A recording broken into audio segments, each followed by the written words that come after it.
Hello, my name is Dr. Adam Kerry. I am the chairman of ESNA and the CEO of a company called Core Life. My background is I trained classically as a medic up to consultant level within the NHS. My training was originally in obstetrics and gynecology with subspecialist training in reproductive endocrinology and nutrition. And I left the NHS about 20 years ago because most of my patients were there because of the way they ran their lives as opposed to having de novo medical problems. And I've spent the last 20 or so years working out how to improve human health and performance through coach behavioural change, wellness and performance programs. And that's what I deliver within Core Life. And I've chaired ESNA for about the last 15 years, which is the European Specialist Sports Nutrition Alliance.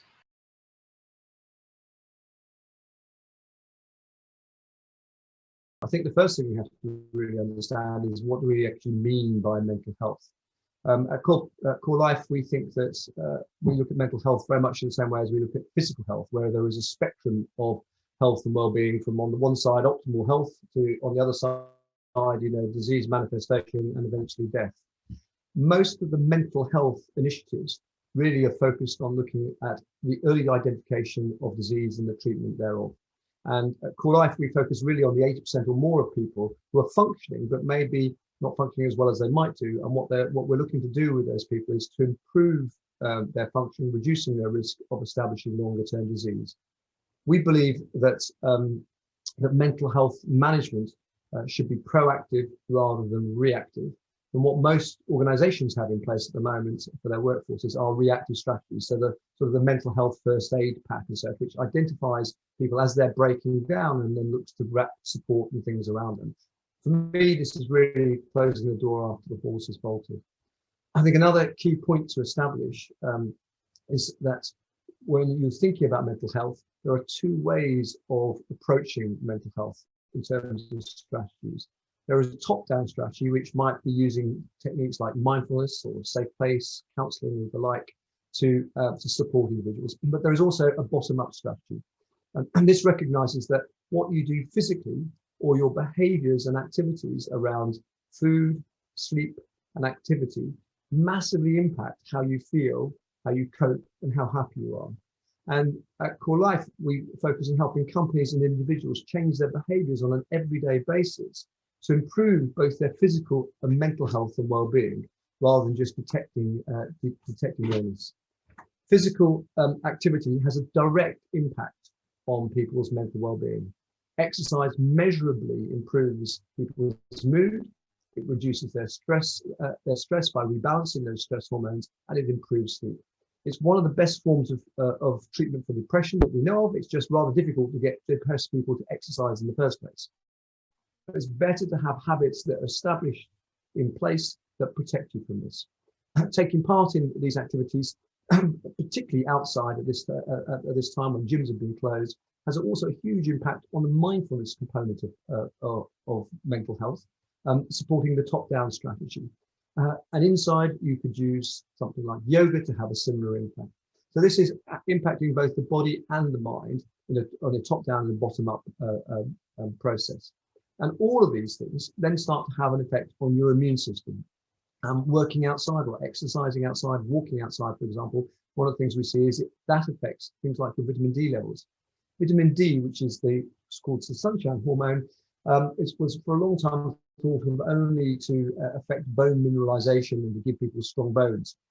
Today, there is an epidemic of a low vitamin D level in society, and vitamin D is now identified as a steroid-based hormone that affects over 1,000 different genes in the body. And many of those genes are associated with things like your mood. So seasonal affective disorder is thought to be due in part to a low vitamin D level. So having a poor vitamin D level that impacts your immune system, but it also impacts your mental and physical health. So the types of activities you take, the places of activities that you do things, again, have other impacts through your immune system, which are affecting your mental health.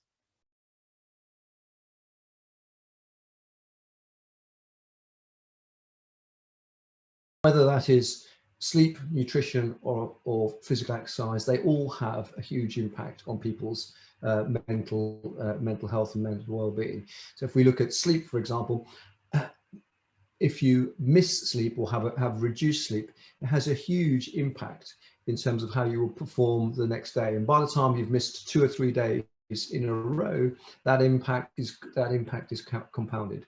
I've talked before about the impacts of physical exercise and mental health. We know that physical exercise measurably improves mood, and it is one of the best antidotes for stress and one of the best treatments for depression. All of these things have been really well measured within the research realms, and so it's really clear that physical exercise has a huge impact, important role to play in terms of people's mental health. But as does nutrition. So a simple example of that, but perhaps one of the more extreme examples during a COVID time, is we've reported an increased dependence on people going to have a glass of wine or an alcoholic drink of the evening as part of the process of relaxing. Well, alcohol, one of the ways it impacts your mental health is by disturbing your sleep. Before you go into deep and restorative sleep, you have to actually metabolize the alcohol that you have consumed. And that just shortens the amount of sleep, the effective sleep that you get. So this is why where people find that maybe they've had 2 or 3 glasses of wine, they go to sleep very promptly, and they may be in bed for 8 hours. However, they often will wake up in the morning feeling still incredibly tired. And the reason for that is that they didn't get the psychological restoration from the sleep because they were metabolizing their alcohol in the first half of their night. So in all of these areas, the research is very, very clear that if you get your lifestyle right or wrong, you can hugely impact both your mental health and your mental performance. So your cognitive function, whether that's short-term memory, executive function, all of these things are hugely impacted through the same mechanism.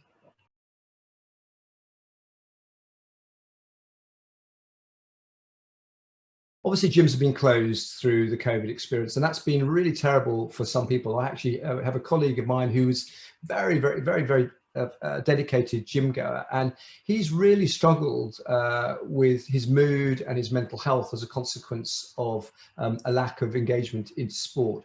But I think that's it's a really limiting belief to think that you can only be physically active inside the frameworks of a building that houses some equipment.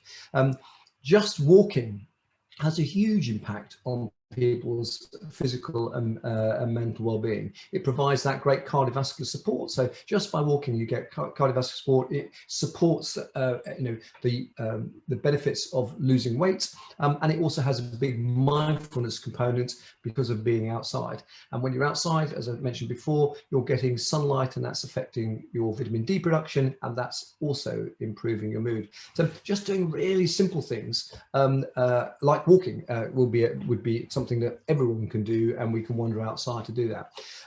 You don't have to go to a gym to do a workout.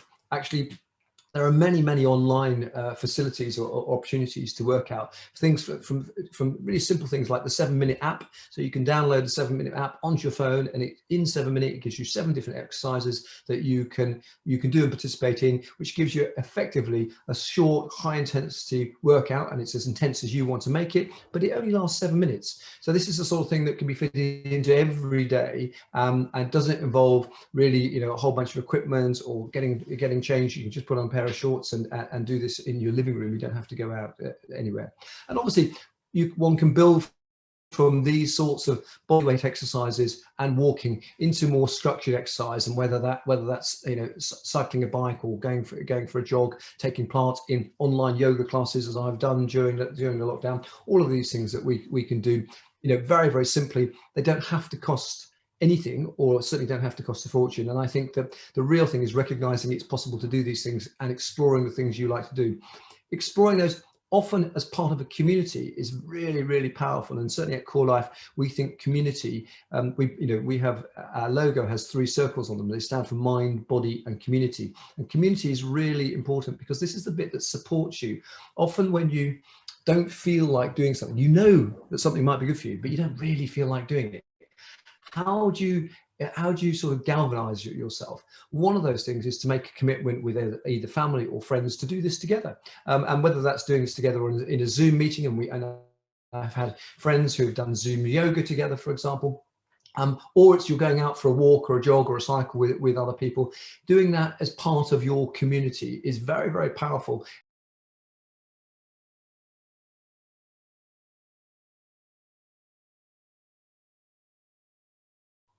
So it's really clear that an active lifestyle supported by sports nutrition can help with stress prevention and dealing with stress. When we first think about, what is stress, it's really important to understand what the stress response is. The stress response is an adaptive physiological response to a threat, whether it's perceived or real. And it was historically set up as an acute response. And you see this if you watch David Attenborough and you see the wildebeest on the plain and they're eating the grass and they're all very relaxed and very happy and so forth. And then a predator, maybe it's a lioness, it's coming along towards the herd and so forth. And you'll find that the guys on the outside of the herd will be looking up and around and just aware of what's going on in the external environment.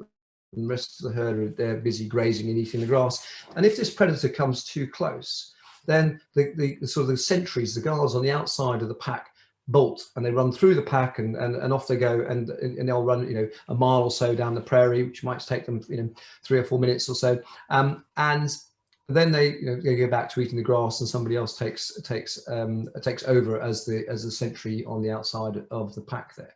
Now that response is what the stress response is there for. So the stress response is a physiological response to a threat. And when you have that threat, you're either going to go into fight or flight. And in this case, we saw some flight, so the animals ran away. How does the response work? Well, what your body does is prepare yourself for that by increasing your heart rate. So it's pumping blood around the body. It's dilating the blood vessels in the muscles. It's diverting blood away from the stomach. It's actually, for humans, it's bracing the muscles in the neck. So if we were going to engage into battle, we would be in a better place. Our head would be protected, and we release hormones like adrenaline and cortisol, these stress hormones. And what happens then is we go into battle, we run away, and the process of the running or the battle or the engagement, that then causes these hormones to be used and the normal physiology to be re-established. So the normal stress response is an acute response to a threat. The issue we have in what's going on, around COVID or for many people's lives and their jobs, is the stress is not acute. It's not over a few minutes, or even half an hour. It's over days and weeks and months and even years. I mean, we've been in the COVID pandemic now for over, we're coming up for a year now. And so this is not an acute threat, but the response is still acute. And what we know is that the downside of chronic stress are a whole manifestation of diseases, and whether that's psychological diseases like depression, or whether it's cardiovascular disease or cancer or hypertension or diabetes, all of these have got hugely strong and clearly recognized stress responses. So that's what stress is. It's acute response. Supposedly it's setting the body up to respond acutely to a threat. Except for our threats are chronic, and the downside of the chronicity is then the downside of stress, which is all these disease manifestations. And which disease will you get, or I get? Well, probably that depends a little bit on your genetics. So we'll have different genetic predispositions or weaknesses, and that will be the thing that will tend to catch us out. When we think about the rebalancing of those hormones, those stress hormones, how do we do that? Well, actually, exercise is front and central into that ability to rebalance those hormones. So going out and doing even a brisk walk, but the more intense the exercise, the more rebalancing of those hormones we see. So one of the ways of managing stress throughout your day is to recognize that intermittent but intense bits of exercise are incredibly useful at just dampening down the hormonal signals that come from being stressed. I think the other thing we must remember is that whilst these perceived threats, which might be, I'm worried about my job, or I'm worried about my health, I'm worried about my family, these are perceived threats, maybe rather than a lion in the room. Those are the sorts of threats we're under. But it's also important to watch out for other stressors. So an example of other stressors from a nutritional perspective would be caffeine and refined carbohydrates. So white bread, white rice, sweets, chocolates, confectionery, alcohol, these are all refined carbohydrates. Both of these things actually increase the adrenaline in your system. Adrenaline is one of the key hormones associated with driving the stress response. So when you have a cup of coffee in the morning, what it does is it actually squeezes your adrenal glands to release a bit of adrenaline. That sort of wakes you up, but it makes you feel perky. Now, if you're well balanced, you're in a good place and so forth, you slept pretty well, a little cup of coffee in the morning is not a problem. However, if you're very stressed and you're very worried, then a little bit of coffee may be the sort of thing that starts to take you over the top, and then causes the downside of stress, which is disease manifestation. I think the other thing to recognize is that one of the biggest ways of restoring ourselves is actually through sleep. And one of the things we've seen for some people is that they've slept more during a lockdown, and that is a good thing. Most of us need in between 8 and 9 hours sleep a night. Most of the recorded average sleep in the UK is about 6 hours a night, and some people are sleeping less. Well, if you don't sleep, you don't recover, and the first part of the night is recovering yourself physiologically.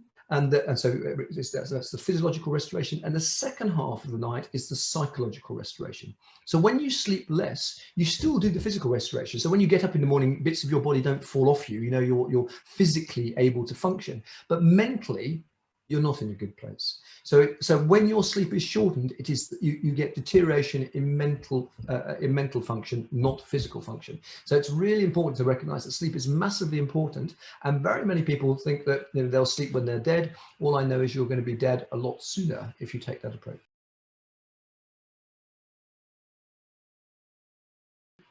I think mental health awareness has definitely improved over the last number of years. Things like the City Mental Health Alliance have been promoting this within businesses and getting businesses to think about this. And more recently, we've had even the royal families, talking about mental health and mental health issues. And I'm sure that's an incredibly good thing. I don't think the stigma has actually been removed. And part of that is that for all of us, there is a bit that we don't really understand exactly what mental ill health is. So mental disease is. We don't understand how it works. We don't really, our treatments are still quite basic at a neurological level. So there's a huge amount we don't know about how the brain works and how it functions, and let alone how it doesn't function appropriately in a way that's completely different to understanding how the heart works and how the heart functions. I mean, when bits of the heart don't work properly, like a valve or like the coronary vessels, we can replace them. So that's a piece of plumbing that we can do. We can't do the same sort of plumbing for the brain. So I think a lot of the stigma or anxiety around mental ill health really comes from the fear of the unknown. I think that in my mind, there's a really big need to change from this reactive approach to the early identification of disease state. So when someone is becoming depressed, or when their anxiety is at such a level it's starting to have impact in their social function, to the identification of proactive behavioral changes that build what we call unconscious competencies, the abilities to have habits that you don't have to think about, that protect yourself, that improve your performance, your happiness, and actually avoid mental health issues. I think there are lots of things that companies can do to support their employees, encouraging them to maintain active lifestyles. I think one of the great changes, challenges, and opportunities that COVID has provided for society is just to rethink how we operate. For all of my life, people have gone to the altar of work to worship, and we've done it all in the same way. And that way was that we turn up at the office at the prescribed time. We spend most of our time sat at our desk doing our jobs, and then we check off at the end of the day. And the thought is, the more time you spent at your desk, the harder you were working, and that was all perceived to be a good thing. And really, COVID has challenged that, and it's challenged, I think it's challenged leadership belief in their people. I think lots of leaders did not believe that if their people were atomized, were sent home and worked in different ways, that they would actually perform. They thought they would go home and just go on holiday, and nothing could be further from the truth. In fact, what we've seen in this atomization of organizations is we've seen people going home and they have been worried about their company, the company they work for, their jobs, their careers and their futures.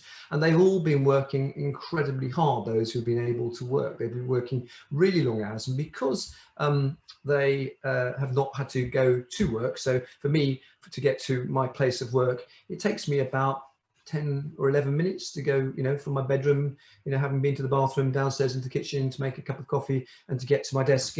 That's a sort of about a 10-minute commute at most, as opposed to sort of the 2 or 3 hour commute I might have going from Yorkshire to London in the past. So we're able to spend much more time at our desk, and people have often been pulling 10 and 12-hour days as a consequence of doing this. And I think smart organizations are beginning to recognize, one, that they can trust their people. And if they can trust their people, they can encourage them to behave in different ways. And a lot of that is to say, it is fine to take some time out of the day to go for a walk. And certainly Esther, I know that the White House Consultancy has done this, and we've absolutely positively encouraged that I don't think it matters in the day when you do your work. Obviously people have meetings they have to attend, but outside of that, I think it's really important to recognize that you need to look after self. And if it's going to be, as it has over the winter, dark in Yorkshire by 3 o'clock, if you want to go for a walk in the light, you have to go for a walk in the middle of the day. You can't say, well, I'll go for a walk at 5 o'clock, because in the countryside, in the dark at that time of night, it would be a dangerous thing to do. You might get run over or whatever else. So organizations doing things differently with their people, and entrusting them to do their work and allowing them the freedom of whether it's walking at lunchtime or going to the gym in the middle of the day. I think these are all the first steps that they can do to think about doing things differently.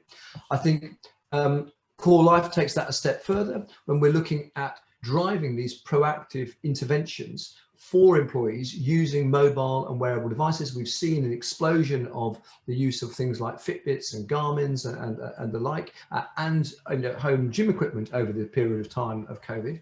The problem with those devices is that they collect data. They don't really drive people to change their behaviors and to do things differently in an informed way at a personal level. And that's really what we would do within Core Life. So I think the next step up is, first of all, is giving people freedom, and then giving people freedom with direction of travel, with meaningful, measurable outcomes, both for the individual and for the organization, and with a real return on investment, because all of these things take trust and cost some money. And so our organization is prepared to do that. We are seeing increasingly that to be the case.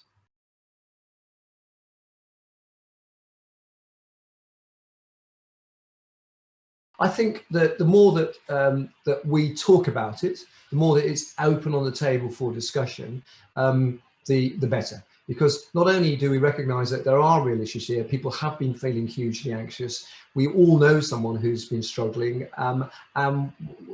being more aware of this and being open to talk about it, particularly as men. I think that women historically have talked about these things a lot more, and men have been sort of stiff upper lip, carry on regardless, this sort of very macho approach.